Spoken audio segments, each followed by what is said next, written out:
क्योंकि विभव कुमार जिसने मुझे बेरहमी से घसीट के अरविंद केजरीवाल जी के घर में उनके ड्राइंग रूम में पीटा, उसको पंजाब सरकार Z+ सिक्योरिटी दे रही है। मैं तो ये मांग करूंगी कि उसकी भी Z+ सिक्योरिटी वापस होनी चाहिए। ऐसा उसने क्या बड़ा काम किया है कि उसको भगवंत मान जी का चीफ एडवाइजर अपॉइंट हुआ है।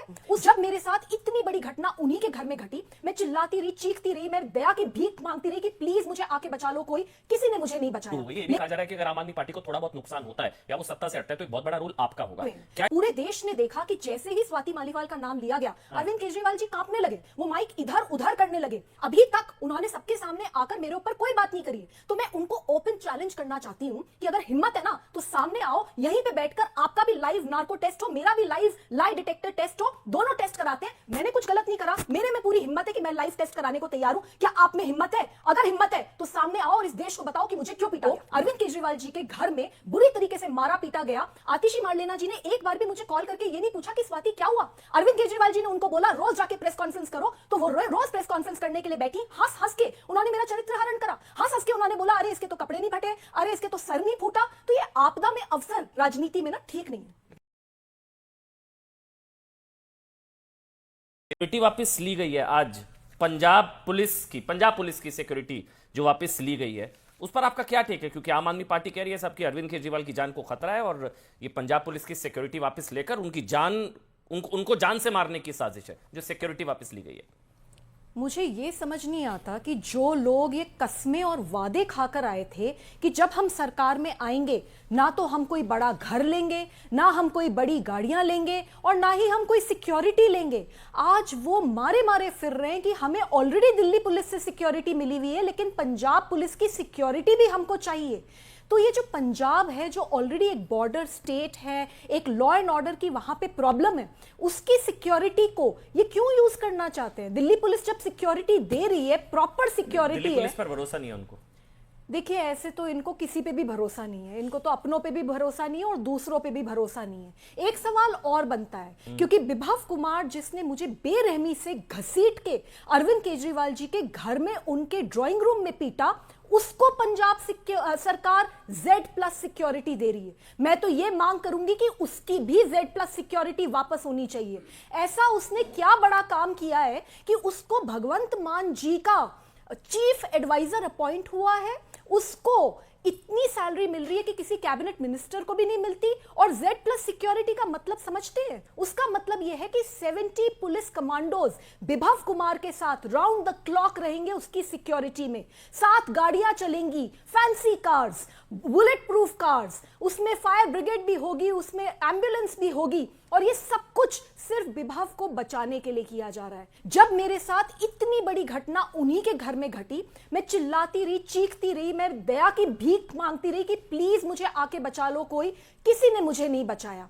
लेकिन फिर भी जब मैं FIR लिख रही थी तो मैंने उसमें अरविंद केजरीवाल जी का नाम सिर्फ इसलिए नहीं लिया क्योंकि मैंने उन्हें एक बेनिफिट ऑफ डाउट दिया, 1 या 2% ही सही, कि मैं उनके साथ 2006 से काम कर रही हूं, तो हो सकता है कि कोई साजिश हो गई हो और उन्हें नहीं पता कि मेरे साथ क्या हुआ है।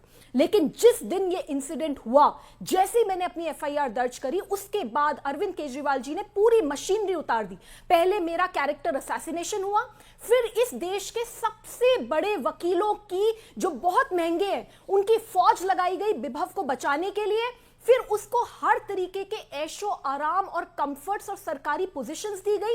एंड विभव कुमार वही आदमी है जिसके लिए सुप्रीम कोर्ट ने कहा ये गुंडा है, इसको कोई सरकारी पोजीशन नहीं दी जानी चाहिए। उस सुप्रीम कोर्ट की बेल की रिस्ट्रिक्शंस को वायलेट करते हुए उसको इस तरीके का ऐशो आराम दिया गया। और ये भी छोड़ दीजिए, ND गुप्ता जी जो हमारे वरिष्ठ MP हैं, सबसे सीनियर हमारे MP हैं, बुजुर्ग हैं, उनका घर जो सरकारी घर है, जो MP के तौर पे उन्हें मिला हुआ है, वो घर, उस कोठी को खाली करवाया गया है और उसमें अब विभव इल्लीगली रह रहा है। तो मैं कैसे ना मानूं कि अरविंद केजरीवाल जी ने ही मुझे पिटवाया है, क्योंकि विभव तो एक मामूली गुंडा है। एक मामूली गुंडे को आप इतना क्यों प्रोटेक्ट कर रहे हो और आप उसको इतने बड़े बड़े ऐशो आराम क्यों दे रहे हो? क्योंकि कहीं ना कहीं आप ये डरते हो कि अगर विभव कुमार ने अपना मुंह खोल दिया तो इस देश को वो बता देगा कि अरविंद केजरीवाल जी ने मुझे पिटवाया। दो चीजें, मतलब क्या विभव अरविंद केजरीवाल जी को ब्लैकमेल कर रहे हैं? नंबर 1। नंबर 2, आपकी स्टेटमेंट बहुत स्ट्रांग है, आप कह रहे हैं अरविंद केजरीवाल ने पिटवाया।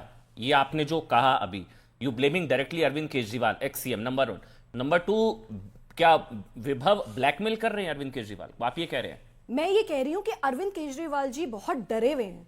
पूरे देश ने देखा कि जैसे ही स्वाति मालीवाल का नाम लिया गया, अरविंद केजरीवाल जी कांपने लगे, वो माइक इधर उधर करने लगे। अभी तक उन्होंने सबके सामने आकर मेरे ऊपर कोई बात नहीं करी है। तो मैं उनको ओपन चैलेंज करना चाहती हूं कि अगर हिम्मत है ना तो सामने आओ, यहीं पे बैठकर आपका भी लाइव नार्को टेस्ट हो, मेरा भी लाइव लाई डिटेक्टर टेस्ट हो, दोनों टेस्ट कराते हैं। मैंने कुछ गलत नहीं करा, मेरे में पूरी हिम्मत है कि मैं लाइव टेस्ट कराने को तैयार हूं। क्या आप में हिम्मत है? अगर हिम्मत है तो सामने आओ और इस देश को बताओ कि मुझे क्यों पीटा गया। क्योंकि ये सवाल ये इसलिए भी इंपॉर्टेंट होगा स्वाति, क्योंकि विमेन्स सिक्योरिटी इन इलेक्शंस में बहुत बहुत इंपॉर्टेंट इशू है।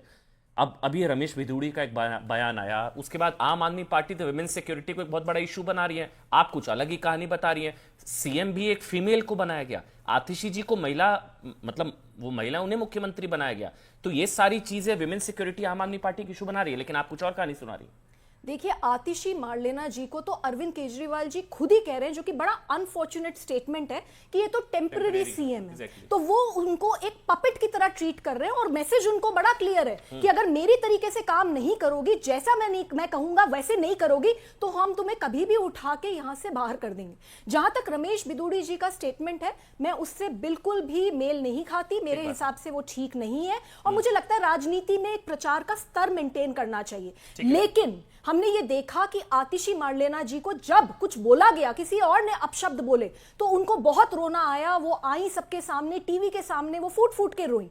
लेकिन जब स्वाति मालीवाल को अरविंद केजरीवाल जी के घर में बुरी तरीके से मारा पीटा गया, आतिशी मार्लेना जी ने एक बार भी मुझे कॉल करके ये नहीं पूछा कि स्वाति क्या हुआ। अरविंद केजरीवाल जी ने उनको बोला रोज जाके प्रेस कॉन्फ्रेंस करो, तो वो रोज प्रेस कॉन्फ्रेंस करने के लिए बैठी। हंस हंस के उन्होंने मेरा चरित्र हरण करा, हंस हंस के उन्होंने बोला अरे इसके तो कपड़े नहीं फटे, अरे इसके तो सर नहीं फूटा।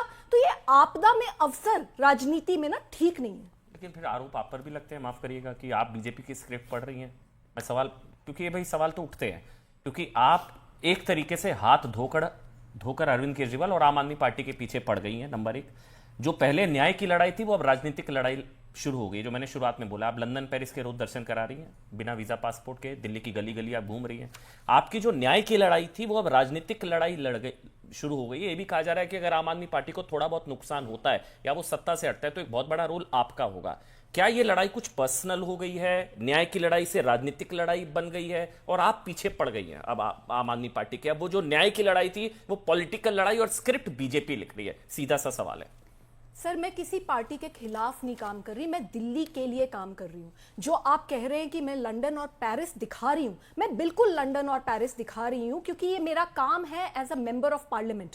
मैं वो मेंबर ऑफ पार्लियामेंट नहीं हूँ कि मैं अपने एयर कंडीशनड ऑफिस में बैठी रहूँ। मैं जमीन पे जाती हूँ और लोगों के लिए काम करती हूँ। और अगर आप मेरे दिल्ली महिला आयोग में 9 साल का टेन्योर देखेंगे तो आपने मुझे इसी रूप में देखा होगा। जब मैं दिल्ली महिला आयोग की अध्यक्ष थी तब भी मैं स्ट्रीट लाइट्स, टॉयलेट, सड़कें और हर तरीके के इंस्पेक्शंस करती थी। और साथ में ऐसी जगहों पे घुस के जहां ट्रैफिकर्स होते हैं, मैंने लड़कियों को हजारों की तादाद में बचाया है। आज दिल्ली के इतने बुरे हाल हैं जो पहले कभी नहीं थे। आज सड़कें टूटी पड़ी हैं, जहां जहां मैं जा रही हूं कूड़े के ढेर पड़े हैं। पानी इतना गंदा आ रहा है कि लोगों के घरों में या तो काला पानी आ रहा है या पीला सड़ा हुआ पानी आ रहा है। ऐसा पानी आ रहा है जिसको लोग पी नहीं पा रहे।